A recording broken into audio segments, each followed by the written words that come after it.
ఉదయ్పూర్ అనే ఊరిలో బుల్బుల్ అనే ఒక మాయ ఆవు ఉండేది. అది చాలా పెంకిది, ఇంకా అత్యాశ ఆవు.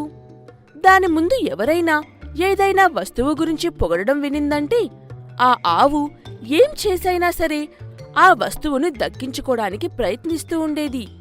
అలా ఒకరోజు కొంతమంది చందమామని చూసి దాని అందం గురించి మాట్లాడుకుంటూ ఉంటారు. అప్పుడు అక్కడ ఆ ఆవు కూడా ఉంటుంది. నిజంగా చందమామంత అందమైనది ఏమీ లేదు. దాన్ని చూస్తుంటేనే మనసుకి హాయిగా ఉంటుంది.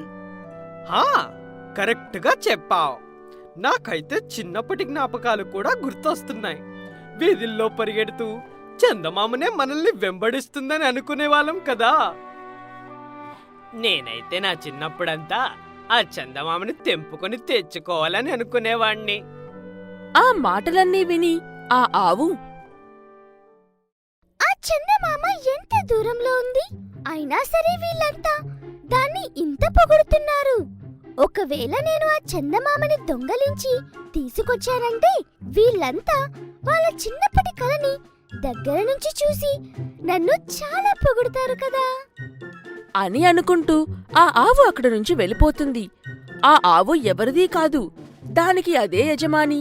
అలాని దానికి ఒక సొంత ఇల్లు కూడా ఉంది. ఆ ఇంటి పెరట్లో ఒక వింత చెట్టు ఉండేది.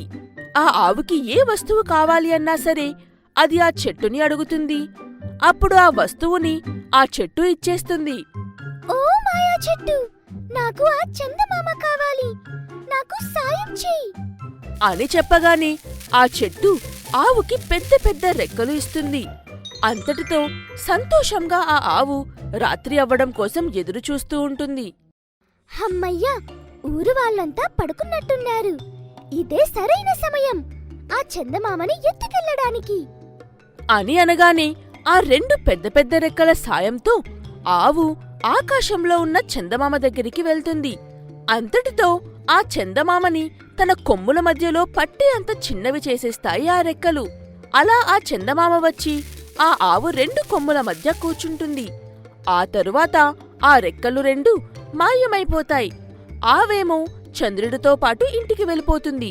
మరుసటి రోజు సాయంత్రం ఆ ఆవు చందమామని తన ఇంట్లోనే దాచిపెట్టి ప్రజల కంగారు ఎక్కువ చేసి ఆ తరువాత వాళ్ళని సంతోషపెట్టాలి అని ఆలోచన చేస్తూ ఉంటుంది. అని ఆలోచించుకుంటూ ఊరిలోకి వెళ్తుంది. ఇదేం వింత, ఈరోజు చందమామ ఎక్కడా కనిపించడం లేదేంటి? ఈరోజు అమావాస్య కూడా ఏమీ కాదు కదా. ఆకాశం కూడా చాలా తేటగానే ఉంది. మబ్బులు లేవు, వర్షం లేదు. ఏమై ఉంటుంది మరి అని అనుకుంటూ ఊరి ప్రజలు ఆందోళనలో ఉంటారు. వాళ్ళను చూసి తన ఆలోచనల్లో మునిగిపోయి ఆ ఆవు ఆనందపడిపోతూ ఉంటుంది. ఈ మాత్రం ఆందోళన సరిపోదు, వీళ్ళని ఇంకొంచెం కంగారు పెడితేనే బాగుంటుంది అని అనుకుంటూ ఆ ఆవు పూర్తిగా ఒక వారం వరకు చందమామని తన ఇంట్లోనే దాచిపెట్టేస్తుంది. ఒక వారం రోజుల తరువాత ఏ పిచ్చి సైంటిస్ట్ పనో లేక ఏ మాయా మాంత్రికుడి పనో ఇది ఏమీ అర్థం అవ్వడం లేదు. మా తీపి జ్ఞాపకాలన్నిటినీ తుడిచేశారు. కేవలం మన జ్ఞాపకాలు మాత్రమే కాదు, మన పిల్లల చిన్ననాటి చందమామని కూడా లాగేసుకున్నారు. అలానే రాత్రి ఉండే వెలుతురిని కూడా. నా కొడుకు రోజు ఆ చందమామని చూసే అన్నం తింటాడు. వారం నుంచి అన్నం తినట్లేదు వాడు. ఒక్కసారి నాకు ఆ దొంగ దొరకాలి, వాడిని ఎలా కొడతాను అంటే మళ్ళీ ఇలాంటి పనులు చెయ్యాలనే ఆలోచన కూడా రాదు వాడికి ఇంకా. అతన్ని అంత కోపంగా ఉండడం చూసి ఆ ఆవు భయపడుతుంది. అంతటితో అతని దగ్గరికి వెళ్లి జరిగిన విషయమంతా చెప్తుంది. అలానే అసలు అలా చేయడానికి కారణం కూడా చెప్తుంది అతనికి. చిచ్చా, ఈ చందమామ దొంగతనం కేవలం ఈ మాయా ఆవు మాత్రమే చేయగలుగుదు అని తెలుసుకోలేకపోయాం. జరిగిందేదో జరిగిపోయింది. తప్పు ఈ ఆవుదే కాని దాని వెనుక కారణం మంచిదే. విను మాయా ఆవు, నువ్వీ రోజు రాత్రి ఎలా అయినా చందమామని మళ్ళీ తిరిగి పంపించే. మళ్ళీ ఏదైనా పిచ్చి పని చేసావంటే ఈసారి ఊరుకోము. ఆ మాటలు విని ఆవు గప్చుప్గా అక్కడి నుంచి వెళ్ళిపోతుంది. అలానే వెళ్లేదారిలో ఇలా ఆలోచించుకుంటూ ఉంటుంది. గప్చుప్గా ఆ చందమామని ఆ చెట్టుకి అప్పచెప్పేస్తా. తానే తిరిగి పంపించేస్తుంది అని అనుకుంటూ ఇంటికి వెళ్లి చూసేసరికి అక్కడ చందమామ ఉండదు. అక్కడ చంద్రుడు లేకపోవడంతో ఆవు భయపడిపోతుంది. అసలుకి ఆ రోజు గ్రహణం. అందుకే కొంతసేపు చందమామ మాయమవుతుంది. కాని చీకటి పడినా సరే చందమామ కనిపించకపోయేసరికి ఊరివాళ్లు కోపంగా ఆ ఆవు ఇంటికి వెళ్లి అరవడం మొదలు పెడతారు. మేము నీకు చెప్పాం కదా చంద్రుణ్ణి తిరిగి దాని స్థలానికి పంపించామని. కానీ నీకు శక్తులున్నాయని గర్వం చూపిస్తున్నావా? అలా ఏం లేదు. నిజంగా నాకు నా శక్తుల వల్ల గర్వం ఉందంటే ఈ ఊరి ప్రజలు ఒక్కరోజు కూడా ప్రశాంతంగా ఉండేవారు కాదు. నాకు అనిపిస్తుంది ఆ చందమామని ఎవరో దొంగతనం చేసినట్టున్నారని. ఇప్పుడు నేను కూడా ఇంకా ఏమీ చేయలేను. నువ్వు ఏమీ చేయలేకపోతే నువ్వు నీ ఇంటిని ఇంకా ఊరిని వదిలేయ్. మిగిలిన జంతువుల్లాగా అడవిలో ఉండాల్సిందే. నువ్వు మా చందమామని పోగొట్టావు. అందుకే ఇప్పుడు నువ్వు నీ ఆరాం జీవితాన్ని వదులుకోవాలి. అర్థమైందా? అంతటితో ఆవు ఏమీ మాట్లాడకుండా తన తప్పుని ఒప్పుకుని అక్కడి నుంచి వెళ్ళిపోతుంది. అది వెళ్ళిపోయిన కాసేపటికి చందమామ గ్రహణం పూర్తయి మళ్ళీ ఆకాశంలో కనిపిస్తుంది ప్రజలకి. చెట్టు మిత్రమా, నువ్వు అందరికంటే మంచి స్నేహితురాలివి నాకు. చందమామని మళ్ళీ పంపించేశావు. ఇంతలో అక్కడికి ఆవును వెతుక్కుంటూ ఆ వ్యక్తి వెళ్తాడు. చందమామ మళ్ళీ తిరిగి వచ్చేసింది. ఇంకా నువ్వు ఈ అడవిలో ఉండాల్సిన అవసరం ఏమీ లేదు. ఇంకా ఎప్పుడు ఇలాంటి పనులు చెయ్యకు నువ్వు అని అంటూ ఆ వ్యక్తి ఆ ఆవుని తనతో పాటు ఊరిలోకి తీసుకుని వెళ్తాడు. అక్కడి ప్రజలంతా మళ్ళీ చందమామ రావడంతో చాలా సంతోషిస్తారు. తిమ్మాపురం అనే ఊరిలో ధీరజ్ అనే ఒక వ్యక్తి అతని తండ్రితో కలిసి జీవిస్తూ ఉంటాడు. అతని దగ్గర 2 ఆవులు ఉంటాయి. ధీరజ్ ఆ ఆవుల నుంచి వచ్చే పాల నుంచి పాలు ఇంకా పెరుగు వ్యాపారం చేస్తూ ఉంటాడు. అతని తండ్రి ఏమో ఆవులకు తాజా పచ్చగడ్డి తినిపించడం కోసం అడవిలోకి తీసుకుని వెళ్తూ ఉండేవాడు. నాన్న, నేను వ్యాపారం చేయడానికి వెళ్తున్నాను. అడవికి వెళ్తున్నప్పుడు జాగ్రత్త. నిన్న రాత్రి అక్కడ చాలా పెద్ద వర్షం పడి పెద్ద గుంటలు ఏర్పడ్డాయి అంట. సరే నాన్న, ఆవులటువైపు వెళ్లకుండా నేను చూసుకుంటానులే అని చెప్పి ఇద్దరు తండ్రి కొడుకులు ఎవరి దారిన వాళ్ళు వెళ్ళిపోతారు. అదే ఊరిలో రమేష్ అనే ఒక పెద్ద అత్యాశపరుడైన అమాయకపు ధనవంతుడు ఉండేవాడు. అతను ఎప్పుడూ ఒక దొంగబాబా మాటలు నమ్మి తిరగామరగా పనులు చేస్తూ ఉంటాడు. ఆ తరువాత తను ఇబ్బంది పడుతూ అలానే ఇతరులను కూడా ఇబ్బంది పెడుతూ ఉండేవాడు. నాయనా రమేష్, నువ్వు కూడా నాలాగా 100 సంవత్సరాలు బతకాలనే ఆశ నిజమైతే నువ్వు ఆ ధీరజావుల్ని దొంగలించి నాకు తీసుకుని రావాలి. కానీ బాబాగారు, నా దగ్గర ఇప్పటికే 50 ఆవులు ఉన్నాయి. మళ్ళీ దొంగతనం చెయ్యాల్సిన అవసరం ఏముంది? ఎందుకంటే ఆ గాడిద నాకు పాలు పెరుగు ఇవ్వడానికి ఒప్పుకోలేదు. దానికి వాడు శిక్ష అనుభవించాలి కదా మరి. ఎందుకంటే మన పని దొంగలించిన ఆవు ద్వారానే జరుగుతుంది.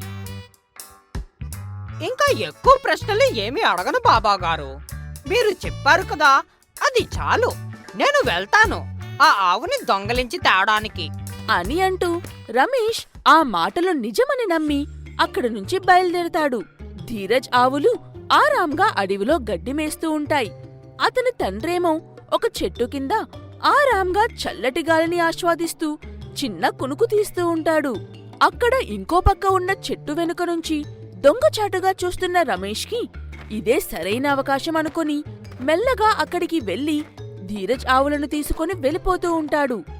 ఇంతలో అనుకోకుండా ఆ గుంత ఉన్న దారిలో వెళ్లి అమాంతంగా ఆవులతో సహా ఆ గుంతలో పడిపోతాడు. కాపాడండి కాపాడండి అని అరిచినా అతని అరుపులు వినడానికి అక్కడ ఒక్క మనిషి కూడా ఉండడు. ఇంతలో కాసేపటి తరువాత ధీరజ్ తండ్రి నిద్రలేచి చూసేసరికి అక్కడ ఆవులు కనిపించవు. అంతటితో కంగారుగా చాలాసేపు చుట్టుపక్కలంతా వెతుకుతాడు. కాని ఎక్కడా కనిపించవు. అందుకని దిగులుగా ఇంటికి తిరిగి వచ్చేస్తాడు.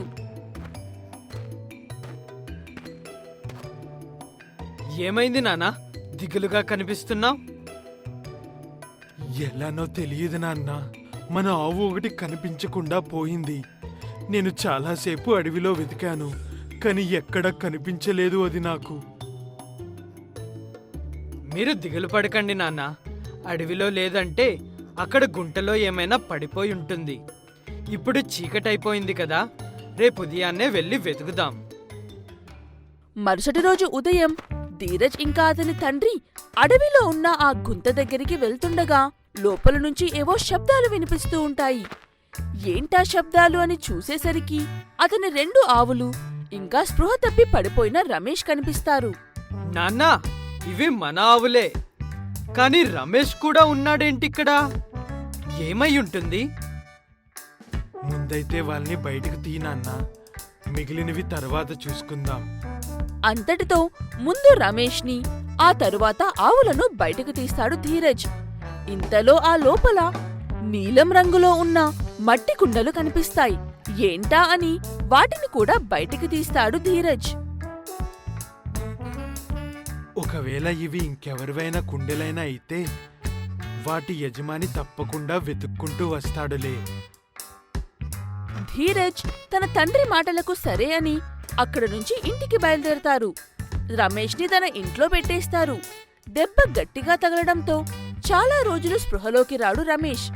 ఇంతలో ఆ కుండల యజమాని ఎవ్వరూ రాకపోవడంతో ఆ కుండలను తెరిచి చూస్తాడు ధీరజ్.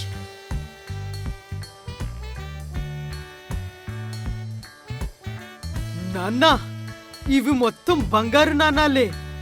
దేవుడే మనకి సాయంగా ఇచ్చారు. ఇంకా మనకి ఏ ఇబ్బంది ఉండదు. అంతటితో ధీరజ్ చాలా పెద్ద ధనవంతుడు అయిపోతాడు.